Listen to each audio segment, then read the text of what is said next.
It's August 1st here in Seoul, and I'm Kim Dami. We begin with these stories making the headlines at this hour, starting with the upcoming trilateral summit between South Korea, the U.S., and Japan. The three leaders will meet at Camp David solely for standalone trilateral talks for the first time, something that could become a regular thing. The extreme heat wave will reach its peak on the first day of August here in South Korea, with Seoul seeing 35 and Daegu as high as 36 degrees Celsius. And the 25th World Scout Jamboree is kicking off in South Korea for the first time in 32 years on Tuesday. Around 43,000 teenagers from 158 countries are gathering in Saemangeum for the world's largest youth camp. Leaders of South Korea, the U.S., and Japan are expected to take their cooperation to a new level during their summit at Camp David this month, with hopes of making the trilateral talks a regular meetup. Our Pei-eun-ji starts us off. The upcoming trilateral summit between the leaders of South Korea, the U.S., and Japan, set to take place on August 18th, will be an opportunity to further strengthen cooperation between the three countries. That's according to South Korea's ambassador to the U.S., Cho Hyun-dong, who noted that the upcoming event will be the first summit to be held at Camp David since President Joe Biden took office. Speaking to reporters in Washington on Monday local time, he explained that the venue for the summit underscores the emphasis U.S. President Joe Biden places on the trilateral cooperation. This shows how much President Biden thinks of his relationship with our president, as well as the relations between South Korea and the US, and the trilateral relations between South Korea, the US, and Japan. If the summit takes place, it will not only be the first visit to Camp David, the presidential country retreat, by a foreign leader since Biden took office, but it will also be the first since 2015, when former US President Barack Obama was in office. The ambassador added that Seoul has been playing a leading role in developing the trilateral partnership, something that was made possible because of improved relations with Japan. I believe improved relations between South Korea and Japan is what took the cooperation between South Korea, the US, and Japan to a new level. Another senior official also noted that officials from the three countries are discussing whether or not to hold a trilateral summit on a regular basis from now on, with the leaders will make the final decision. The official also added that the issue of Japan's plan to release wastewater from the Fukushima nuclear power plant is not on the agenda for the upcoming summit. Pei-eun-ji, Arirang News. Washington says it will impose sanctions on both Pyongyang and Moscow, stressing it won't hesitate to take action when deemed necessary. According to U.S. State Department spokesperson Matthew Miller on Monday, the U.S. has previously imposed sanctions on North Korea, but also imposed sanctions on a number of entities and individuals around the world for assisting Russia in its war effort. His remarks come after Russian Defense Minister Sergei Shoigu was in North Korea for Armistice Day events, leaving many to believe the two allies may increase military cooperation. It also comes after earlier reports that Ukraine has been firing North Korean rockets seized from a ship that was potentially headed to Russia, indicating a possible weapons trade between the two countries. Luxembourg was among the countries that fought alongside the South during the Korean War. In fact, the country sent the highest proportion of troops relative to the country's population. Our Choi Min-jung sat down with the Luxembourg's Prime Minister. To commemorate the 70th anniversary of the Korean War Armistice Agreement last week, Luxembourg's leader Xavier Bettel visited South Korea together with a 93-year-old Korean War veteran, Leong Moyen. Speaking to Arirang News, Bettel said the anniversary was so important that he, as the head of his country's government, felt the need to come. So for us it's important. That's the reason why I came myself. Also that the Prime Minister was important for myself to be here, and also with a veteran. Shows the importance for my country. 7 decades ago, Luxembourg was a country with a population of only around 200,000 people. Despite its small size, the country decided to send 100 combat troops to South Korea, the largest number of troops in terms of ratio to population among countries that fought in the Korean War. The Prime Minister explained that it was a soldier's choice to fight for freedom and democracy. It was a free choice of young guys. And when I spoke to Mr. Moyen, he told me that it was just a short time after Luxembourg was attacked by the Germans. So he decided to defend, even if it was far away, also democratic values. So that's the reason why he decided to come. It was his choice, but I respect it, and we Luxembourg supported it. The leader also said the Korean War had never been spoken about in his country as much as it was last week, thanks to his and the veterans' presence at South Korea's commemoration events. So that's what is good to keep in mind, and not to forget. We have to learn from every conflict, because we always say history has not to repeat, and we see that history is repeating all the time. And since the war, the Prime Minister said relations between South Korea and Luxembourg have been good and will be developed further. But we will open an embassy now in Seoul. Maybe Seoul, Korea will open an embassy in Luxembourg too. That would be next step. He also looks forward to potential visits to Luxembourg by South Korea's president and veterans minister in the future. I think this is important because the survivors of the Korean War, 5 are not able to travel, but they would be very happy and moved to see that even if they are not able to travel, they are not forgotten.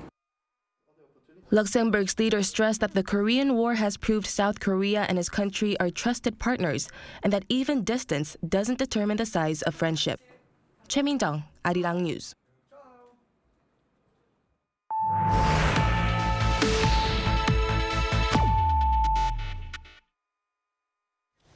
It's no exaggeration to say the summer heat here in the country has been deadly, with over a dozen people dying from heat-related illness. Now, what's even worse is that the sweltering heat is here to stay. Lee Seung-jae reports. The intense heat wave here in South Korea has continued for more than a week. And now this capital Seoul is forecast to reach a daytime high of 35 degrees Celsius on Tuesday, marking the highest temperature this summer. Daejeon is expected to reach 36 degrees Celsius, with Hwasun County in Jeollanam-do Province forecast to hit 37 degrees. While rain is expected to fall in some parts of the country, it won't be enough to quell the intense heat wave. And the prolonged heat wave has also turned deadly, as over a dozen people have died due to heat-related illness this summer. According to the official tally from the Korea Centers for Disease Control and Prevention, there have been at least 1,100 heat-related illness cases this year, and at least 13 lives being lost this summer. The majority of those that have lost their lives due to the heat have been elderly farmers. It can be especially dangerous for farmers working inside greenhouses, as temperatures inside can get far higher than outside. For instance, with an outdoor temperature of 30 degrees Celsius, the temperature inside a greenhouse can reach 44 degrees. At the peak of the afternoon, with the outdoor temperature at 34 degrees, the reading inside the greenhouse can spike to 52 degrees. Experts warn that the elderly, who are slow to recognize symptoms, and those with underlying cardiovascular and cerebrovascular diseases may be particularly at risk and should refrain from outdoor work as much as possible between 12 noon and 5 p.m. Lee Seung-jae, Arirang News. The unbearable heat wave here in South Korea has taken away more than a dozen lives this summer alone. Yet, we still have at least a few more weeks of summer heat. Now, how can we bear it? Today, we're joined by Professor Howard Lee. Thanks for joining us. Good morning, and thank you for having me. Professor Howard, it's best to seek shade and rest as soon as you don't feel well because of the heat. Now, what are some of these symptoms of a heat stroke, and what should we do when we actually have one? Well, heat stroke is the most serious form of heat injury that people may run into around this time of the year. It happens when the body can't keep the body temperature below 40 degrees Celsius. Which happens commonly after severe physical exertion or prolonged exposure to extremely high external temperature, particularly in the elderly. You have asked about the symptoms. They include lightheadedness, malaise, headache, visual disturbance, and nausea. which can be as mild as they can be. So you have to be very careful about that. So symptoms can get more serious, which include vomiting, stupor, which may lead to coma, eventually multi-organ failure and death in severe cases. Right. These are mild symptoms like lightheadedness that could potentially lead to something more serious, right? Now, the question is, there are inevitable. Exactly. Right. Right. Now, go ahead. Now, there are inevitable situations where you have to be outdoors at times, right? Now, what do you have to keep in mind when doing outdoor activities when you absolutely have to do? And especially for those elderly farmers who spend more time in the sun. Right. There are at least 3 important things that you have to keep in mind. Water, shade, and rest are the 3 important things to prevent us from having a heat stroke. Number 1, water. So you have to drink water as frequently as possible. And also I want urge elderly farmers to stop working outdoors, particularly between 2 and 5 p.m. Because around that time, the outside temperature, the air temperature can be very high. And also, they have to take a break, regular break, at least for 10 minutes every hour of work. Then we have to keep in mind that elderly people are particularly vulnerable to heat stroke because their body temperature maintenance mechanism may not work as intended, particularly when they are exposed to extremely hot weather. Right. Avoid working, try not to work, especially during 2 p.m. and 5 p.m. when it gets the hottest. Sure. Yeah, absolutely. Then that was for the tips for our elderly farmers, right? Then what about any tips for ordinary people like us to avoid getting overheated at this time of the year?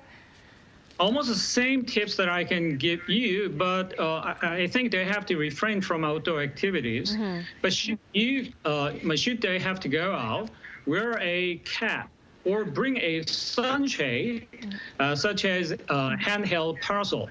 And also, they have to stay inside building where air conditioning is on and air temperature is maintained below 25 degrees Celsius. And also keep hydrating by drinking water regularly, but overhydration is not recommended. Some people may prefer electrolyte-rich solution. Right. Avoid overhydration, but we have to remind ourselves to drink water frequently to stay hydrated. Now, another thing is the tropical nights. The entire nation has been struggling to fall asleep at night. Now, how are tropical nights defined? Is there a certain temperature and for how long? It's a quite interesting question because tropical night per se, it's not a scientific terminology that every climatologist agrees. However, in Korea, a tropical night refers to a situation that the air temperature does not fall under 25 degrees Celsius during nighttime. That is 6 p.m. Through 9 a.m. next day. In Europe, the cutoff is 20 degrees Celsius, so every country has a different cutoff. And tropical night, what is so troubling about tropical night is that it keeps us from falling into deep, good sleep, which is truly detrimental to work the next day. Right, I'm one of the victims here. Now, some people feel they have no alternative but to turn on the air conditioning, right, at bedtime, including myself. For how long and at what temperature should we keep the AC on? Should we just rely on our good old fans instead? Well, I'm not an exception too. I have to say, well, it depends on your settings and preferences. Typically, it is advised to set the temperature at 24 to 26 degrees Celsius. But it can be lowered to 22 to 23 in case of tropical nights. But it's not recommended to keep the AC turned on overnight because it will dry up the air too much. which is not good for the respiratory tract, making us vulnerable to infections. And you have mentioned about the fans, and the fans can help because they create a cross flow in the room, which is beneficial in making your room, your home feel cooler when you increase the air conditioning setting. Then would it be okay to have the fan on all night? Because I know it's not recommended to have the AC on all night long. Yeah, I don't want to recommend keeping a fan overnight because it will dry up the air as the air conditioning system does. So it's not good for your, generally it's not good for your respiratory tract. Its detrimental effect is almost the same as the air conditioning system. Sure, maybe set the timer before you fall asleep so that it doesn't run all night. Yeah, particularly in the tropical nights, you have to, keep the air conditioning system as strong as it can be with some help from fans, and then run it for, let's say, 30 minutes, and then turn it off, and then you can get, fall into sleep relatively easily. All right. But I don't recommend you keep the air conditioning overnight. So, yeah. Right. Everything in moderation. Water, shade, rest. We'll remember that. Thank you so much for your insight this morning, Professor Howard. You have a good day. Stay cool. Thank you.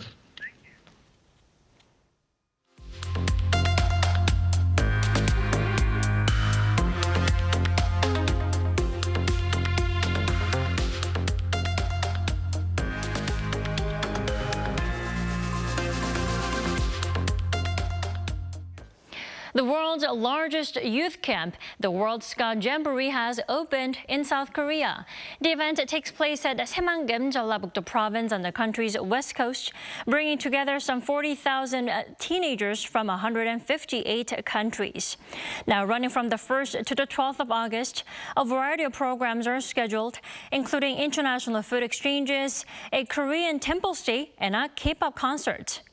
It's the second time the country has hosted the event, which is held every 4 years and aims to promote friendship and diplomacy through youth cultural exchanges. This also coincides with the 100th anniversary of the Korea Scout Association. Another round of peace talks to end the war in Ukraine will reportedly take place early this month, this time in Saudi Arabia. But Russia will reportedly not be at the talks. Chung Eun-ju reports. Saudi Arabia is set to host peace talks in August among Western countries, Ukraine, and key developing nations, including India and Brazil. The meeting comes as Europe and Washington intensify efforts to consolidate international support for Ukraine's peace demands. The Wall Street Journal first reported on Saturday, citing diplomats involved, that the meeting would bring senior officials from up to 30 countries, which include Indonesia, Egypt, and Mexico, among others, to the Red Sea port city of Jeddah, tentatively on the 5th and 6th of August. According to the report, Ukraine and Western officials are hoping the talks, which exclude Russia, will lead to international backing for peace terms favoring Ukraine. It's not yet clear how many countries will attend, but the report said countries that took part in a similar round of talks in Copenhagen in June are expected to do so again. Britain, South Africa, Poland, and the EU are among those who have confirmed their attendance, as has United States National Security Advisor Jake Sullivan. Meanwhile, Russia has said it views peace talks with Ukraine would only be possible if Kyiv accepts the new realities, a reference to the country's claims to have annexed around a sixth of Ukraine. Conversely, Kyiv says negotiations with Moscow can only take place after Russia withdraws its troops. Ukraine has also previously said its 10-point peace formula should be taken as a basis, which further includes the restoration of its territorial integrity, the release of all prisoners, a tribunal for those responsible for the aggression, and security guarantees for the country.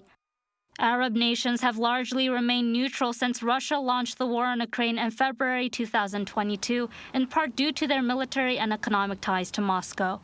Chung Eun-ju, Arirang News.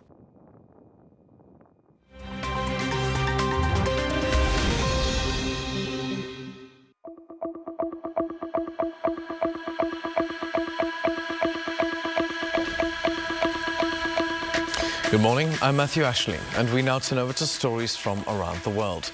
We begin in Ukraine. At least 6 people, including children, were killed on Monday in Russian missile strikes on the city of Kryvyi Rih.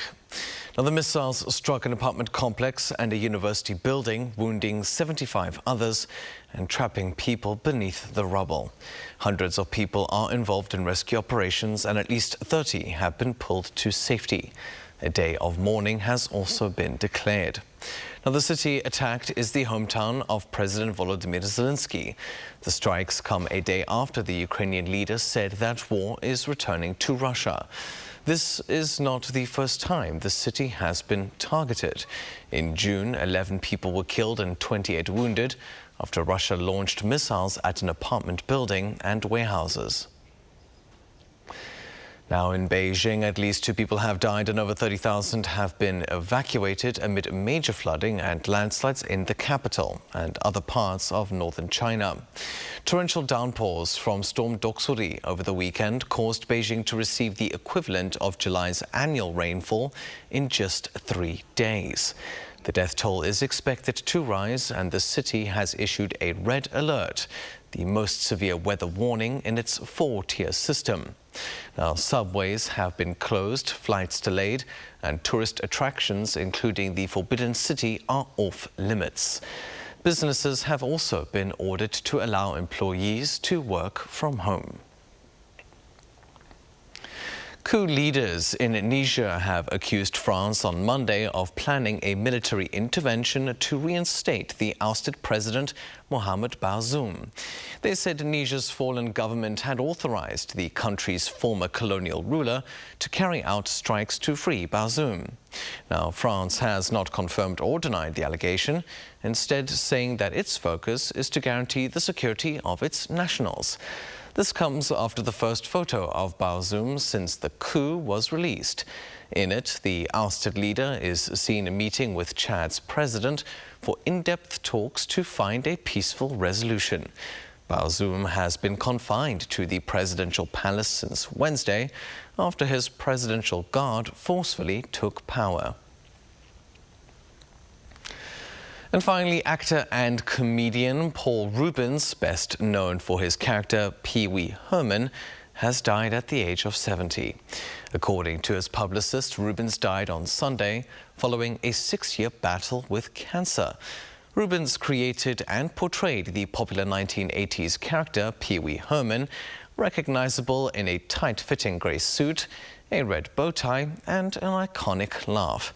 He appeared in several films, including the 1985 flick Pee-wee's Big Adventure and the Emmy Award-winning TV series Pee-wee's Playhouse. But the character was put aside for over 2 decades after Reubens was arrested for indecent exposure in 1991. Although the charges were dropped, the incident ruined his reputation. Reubens eventually brought Pee-wee back in 2010 for a Broadway show and in 2016 for a Netflix movie.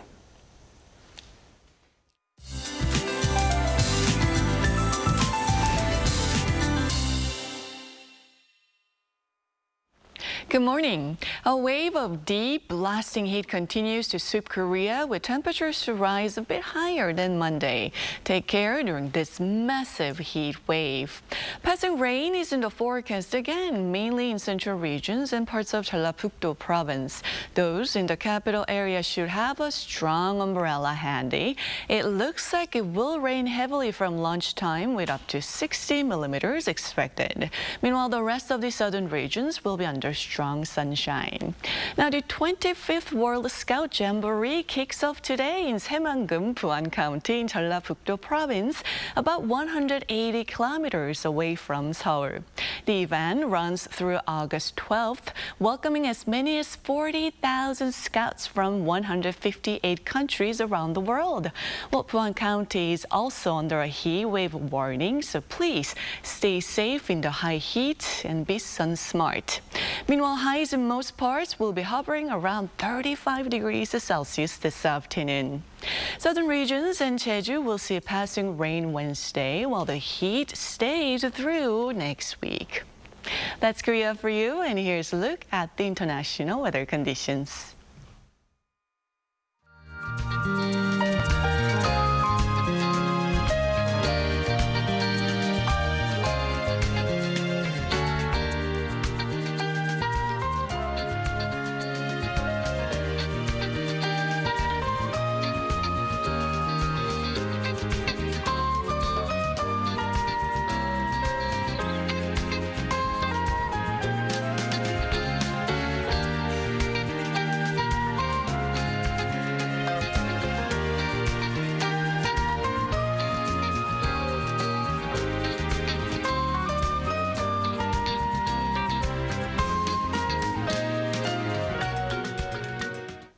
We thank you for watching New Day at Arirang. We'll be back tomorrow for Wednesday's edition at the same time.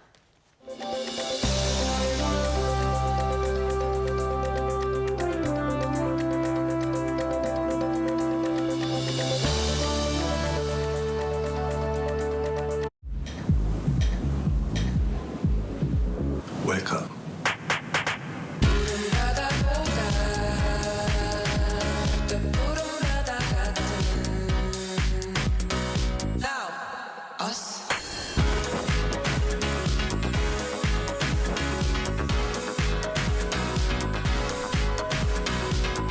엄청난 에너지를 춤으로 뿜어내는 나라. 감당할 수 있겠니? 웰컴.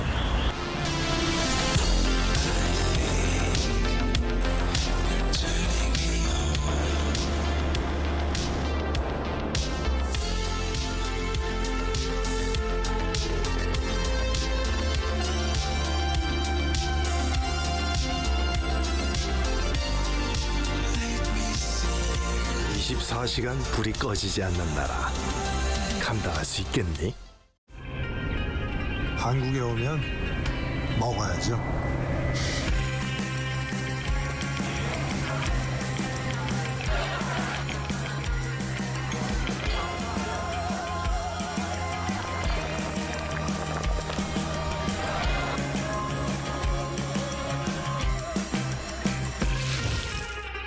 먹어도 끝이 없는 나라.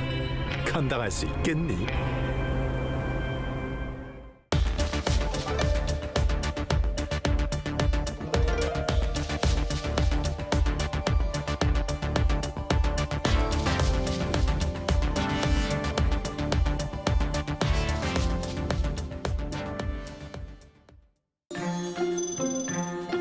Hello everyone, I'm Savitri Panaboke, Ambassador of Sri Lanka to the Republic of Korea. For people like me who is very interested to learn more about Korea, Arirang TV is a valuable source of information. Arirang TV is like a bridge that connects Korea to the rest of the world. I have learned so much about Korea's history, culture and people through Arirang. It is also a leading channel for news and diplomacy and current affairs, and I look forward to learning more about Korea through Arirang TV. Resonating with the world, Arirang.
웰컴.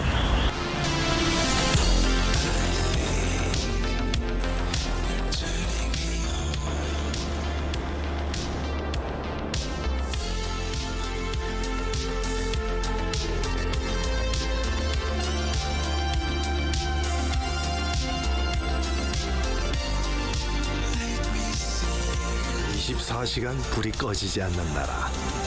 감당할 수 있겠니? 웰컴.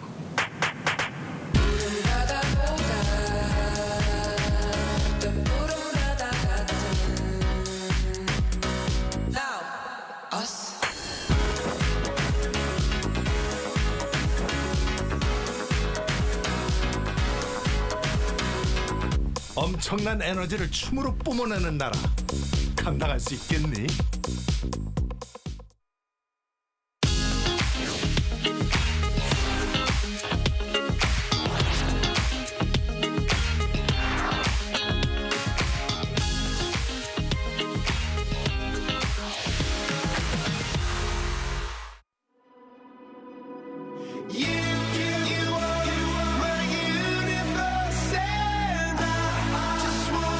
We're here to make a new type of news. New insights, new styles, and new topics every day. We are News Generation. Making news just for you. It's August 1st here in Seoul. I'm Shin Yoon, and this is News Generation, where we make the news at Arirang's very own open studio.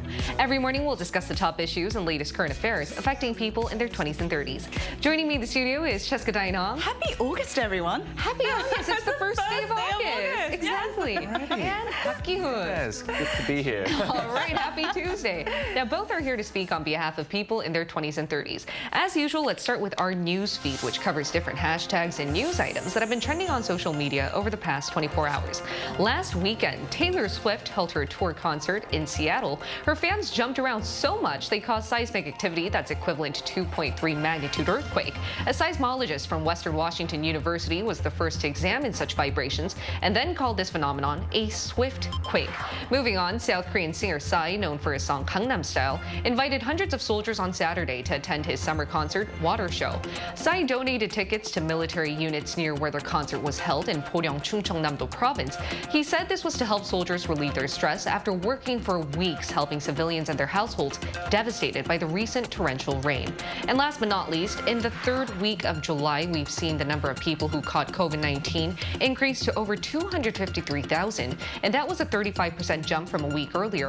And it's the first time in 6 months we're seeing COVID-19 related tallies quickly tick up. And that's why health authorities believe we may see yet another drastic surge in cases this fall. And to take a closer look at the last headline, experts believe the latest Omicron variant dubbed XBB 1.5 is causing such an uptick, and that's because it cannot be curbed with the current vaccines out there. Also, we've been living mask-free in most areas except for large medical centers, which has contributed to this rapid spread.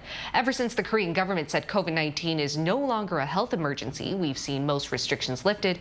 People having to go get tested after feeling symptoms hasn't been the norm. So, Ki-hoon, what did you think after hearing this potential upsurge of COVID-19 figures that we could be expecting this autumn? You know, I honestly didn't notice the steady rise in the COVID-19 cases, and ever since the announcement of the endemic, I stopped wearing a mask, and I didn't really care about, getting affected again, because I actually got COVID twice.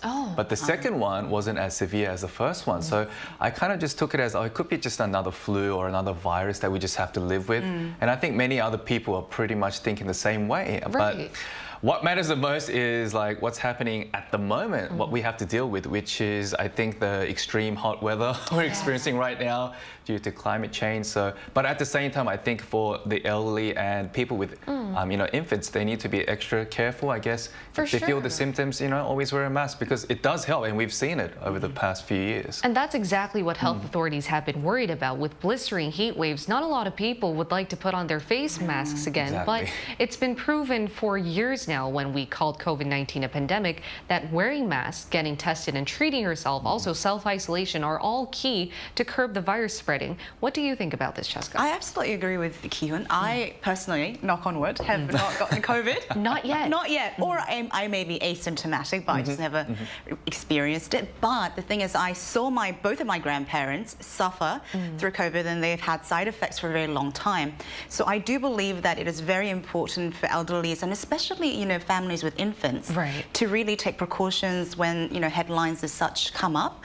But myself, I have not experienced, the surge in COVID as seriously as we have when it was, during the time that it was really going on. So I hope it curbs quickly, because this heat is only going to make everything worse. It's going to make everything worse. So hopefully we don't see a major uptick in cases. Hopefully, fingers crossed. And now that was our news feed for this Tuesday. Let's head straight into our discussion topic. Should senior drivers have to retake their driving test? And this has been a contentious question asked in many countries, and South Korea is no exception. Take a look at the screen to find out more. Year after year, we're seeing more car accidents caused by drivers aged 65 and older in Korea. Samsung Traffic Research Institute found that senior drivers kill 2.9 people per 100 car accidents, while those aged 64 and younger caused 1.7 deaths per 100 accidents. Government data also found drivers aged 65 and up caused 114,795 traffic accidents in 2020. This was a jump by more than 28,000 in just 4 years. In other words, senior drivers are making roads more dangerous. That's why Korean officials have been shortening their license renewal period from every 5 years to every 3 years. They've also asked people aged 65 and older to give up their licenses voluntarily. But with not many doing so, the Korean National Police Agency has been trying to issue conditional licenses for the elderly.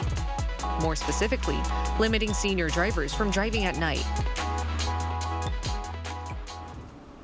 As we're seeing the number of deadly traffic accidents caused by senior drivers go up, we're also seeing officials trying to pass legislation to limit them from driving. But is this the right way to go? Before we answer this main question of the day, let's first talk about the arguments behind whether a person aged 65 and older should be allowed to drive like any other licensed driver.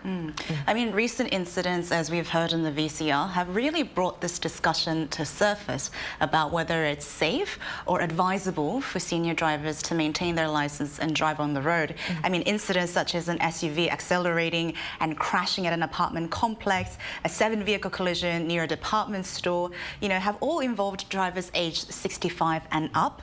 And these are all truly heartbreaking news because these are not active crimes such as drunk driving or road rage, but sometimes involve, elderly people just mistaking accelerators for brakes or, just delay in cognitive abilities to react to emergency situations. So there are discussions going on, and as we will discuss throughout the episode, I think it is very important to find a sustainable and safe solution that will affect all of us too when we become senior drivers on the road as well. Because at the end of the day, for all senior-related issues, I think the new generation should be very attentive because at the end of the day, it's going to be our story too.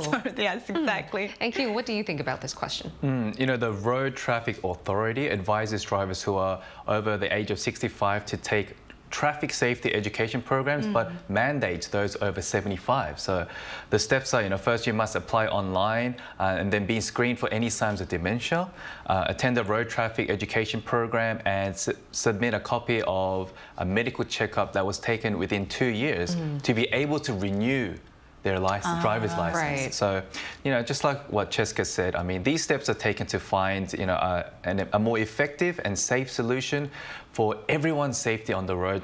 We're not just targeting, the older drivers, but just everyone on the road. Right, because, now that I've started driving, it's been like 2-3 years, I realize it's not about me just driving safe, it's all about everyone driving safe. It's not something you can do independently. But now I'd like to ask, do you guys think it's actually dangerous for senior citizens to be driving out on the roads? And are there any actual stats to back this statement up? So starting in 2019, South Korea implemented this voluntary license surrender program where you get about $100 USD when you return your license. And my grandfather actually did it, and I saw him get the little card with the money in it. Nice. But even though in this year we have the highest number of surrender rate, it's only about 5% at the moment. So even though they are trying these policies, it's not catching up as much as they would like to.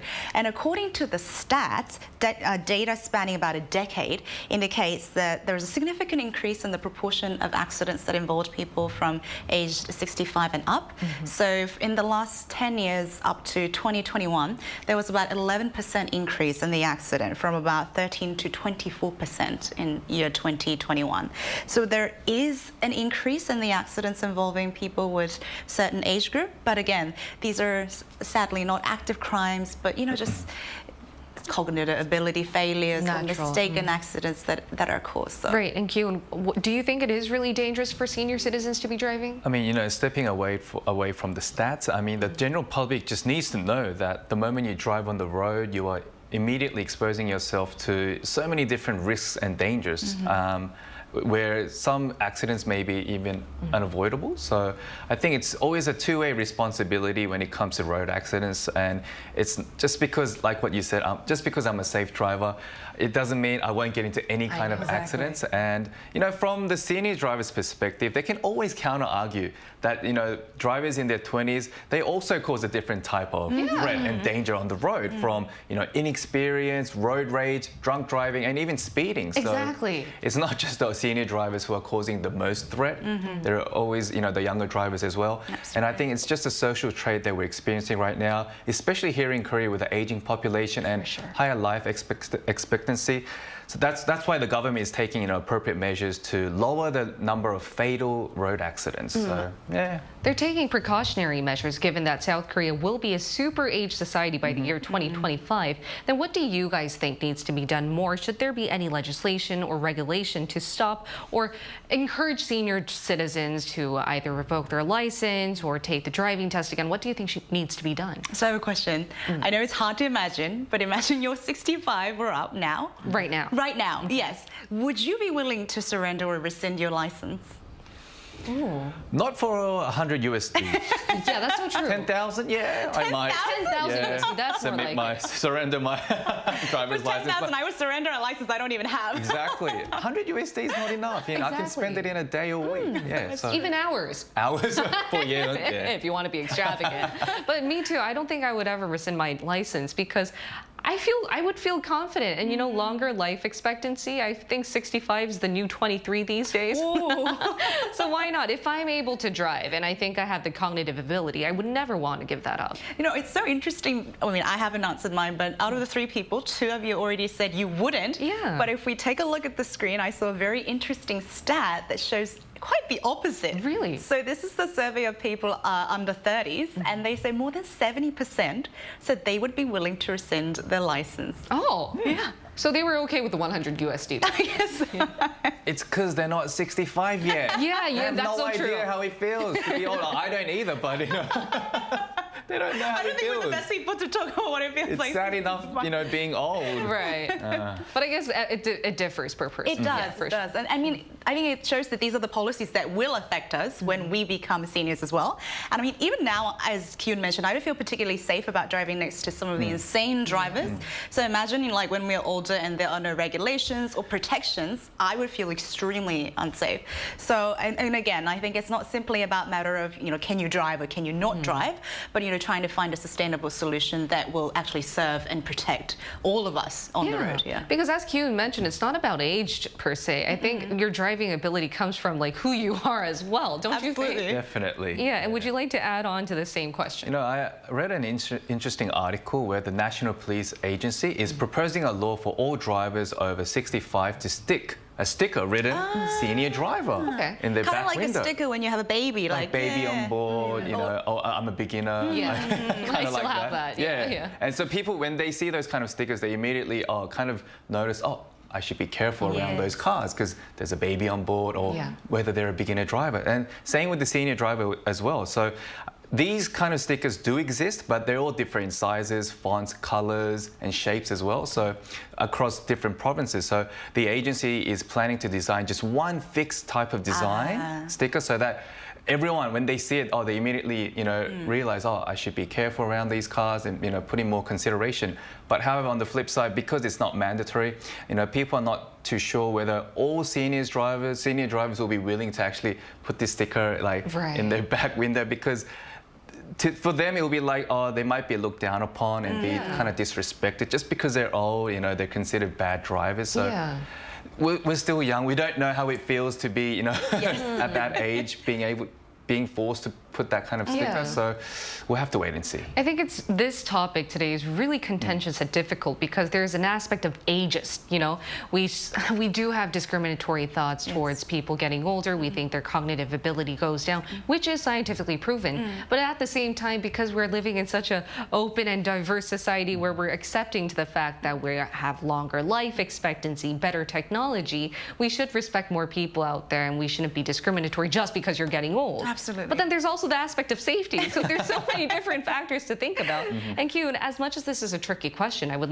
like to ask, how are other countries dealing with senior drivers then? You know, in the US and Japan, senior drivers are asked to return their license voluntarily or even retake a driving test when they want to renew their license, and also restrict them to drive at certain times and places. So, for example, only drive during, you know, the daytime and avoid nighttime, because obviously it's going to be more dangerous. And another policy being implemented is only giving permission to senior drivers who actually own a car that has emergency brake system and sudden unintended acceleration suppression system to be able to drive on the road. No, that's a really good idea. Speaking of that, I heard some interesting, updates from Japan, because they're always very, up to date on these elderly support system. There is a car called Support Car S, and basically it's a car with an automated brake system, and it has all these other functions in order to support elderly drivers. And some of the stats even say it reduced the accident by about 40%. A whopping 40%. So these are very creative ideas. And we're now going to include a senior driver in our talks to hear what she has to say on today's discussion topic. Who better than can we ask a senior driver herself? We'll include her in our talks right after this.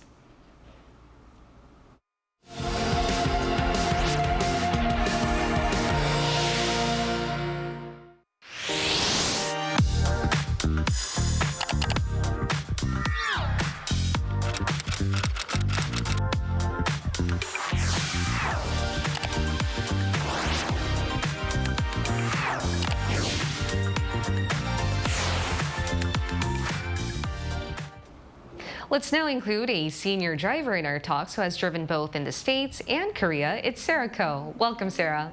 Hello. Hi, good to see you all. All right, Sarah, I'd like to ask you the first question. Do you feel like it's really harder to drive once you get older? Well, I've been driving since I was 15. So driving is really a natural part of my life. And although I don't necessarily feel that it's harder, I'm aware that as I get older, reaction times might be slower. So I'm more conscientious, more intentional about driving defensively, not tailgating, making sure there's no distractions, the cell phone's off, those kind of things. And if it's not too much to ask, may we ask how old you are at the moment? I will be 69 soon. Okay, awesome. Thank you so much. And government has implemented and widened policies on rewarding senior drivers to rescind or surrender license. What is your opinion on these policies that recommend or sort of encourage people to return their driver's license? Well, perhaps as an American where we have no maximum age for driving, that would be a really hard thing for me to think that I had to turn in my license. And since I'm past 65, 65 sounds pretty young to have to do that. Anyway, although I think, as you all have mentioned, there need to be some safety precautions put in place to make sure that senior drivers can still drive safely if they're going to drive. Sarah, what should be done to better respect your rights as a senior citizen while protecting the general public on the roads then?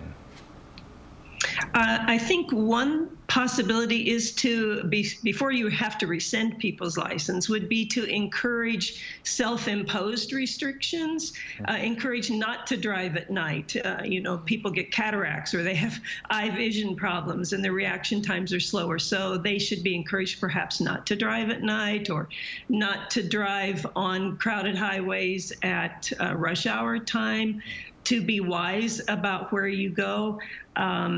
One of the other possibilities that we have in the States is, in many of the states, is if you don't want to confront an elderly person, maybe you don't want to tell your mom and dad that they can't drive anymore, you can report them anonymously to the driver's bureau, and they will investigate, perhaps require them to come in and take a driver's test.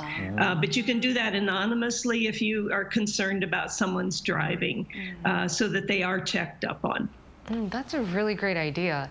And Sarah, I'd like to ask you one last question before we let you go. You said 65 is young. I honestly think 69 is still young because we're seeing such longer life expectancy.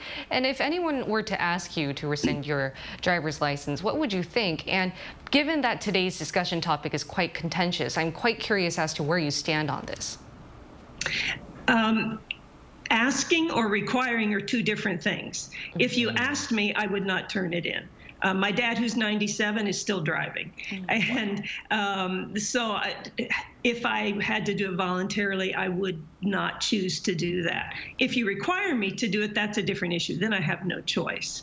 But in Korea, where public transportation is great, I think for seniors, the problem is getting to the public transportation. They still have to walk up or down that steep hill that's no sidewalk and a rough road on a rainy day. And that's more dangerous for the senior than driving. So I think we have to find ways to help them still not be isolated in their homes if they're not allowed to drive. That is so true. Thank you so much, Sarah. It was a pleasure to hear from you today. Thanks. Thanks, Sarah. And Sarah provided a lot of insight into our discussion topic. And I would like to ask you guys the final question. Where would you guys like to see senior driver policies go from now, whether that be blueprinting off of what's been happening in the States or Japan, as Kyun mentioned? Where would you like to see senior policies go? You know, Sarah mentioned, you know, she feels young, even at the age that it is. So, and I truly feel that by the time I reach a certain age, it would be heartbreaking if some of the things that I would love to do are, you know, banned or not recommended just because I'm older, when I still feel young at my heart. So I think this topic is very much relatable to all of us. For me, I think, as Sarah mentioned, I would like to see some discounts on cabs, you know, like services that would actually allow seniors to mobilize much easily. But also, honestly, in my opinion, I wish we had a better bike lane. Oh, that is such a great idea. I mean, it's probably going to solve a lot of the problems, including the heat waves that we're experiencing right now, health issues, and all of these crazy accidents. If we had more bike lanes, it would not only be healthy for the environment, but healthier for us and longer lives, you know? Yeon's definitely going to, you know, give up her car and start riding a bike to work. I will try. You heard it from here first. I will be on the highway. That's very dangerous out there. But anyway, where do you stand? Where would you like to see senior driver policies go? You know, we're seeing more senior workers. I mean, like workers who work past their retirement age and workers who are required to drive as part of their work. So I think coming up with more detailed conditional driver's license for these kind of people can further protect the rights of senior drivers and, of course, the freedom of them moving forward. All right, and that's all we have for you today. As much as it was a difficult discussion topic, I think we were able to touch upon many different angles and understand all sides to the story. And we'll be here every day from 9:30 to 10 a.m. Korea time, bringing you more topics young people are talking about. Special thanks to Cheska Dainhong. Pleasure's always mine. Thank you. And Park Ki-hoon. Thank you for having me. And thank you everyone for watching. We'll see you tomorrow. We are News Generation.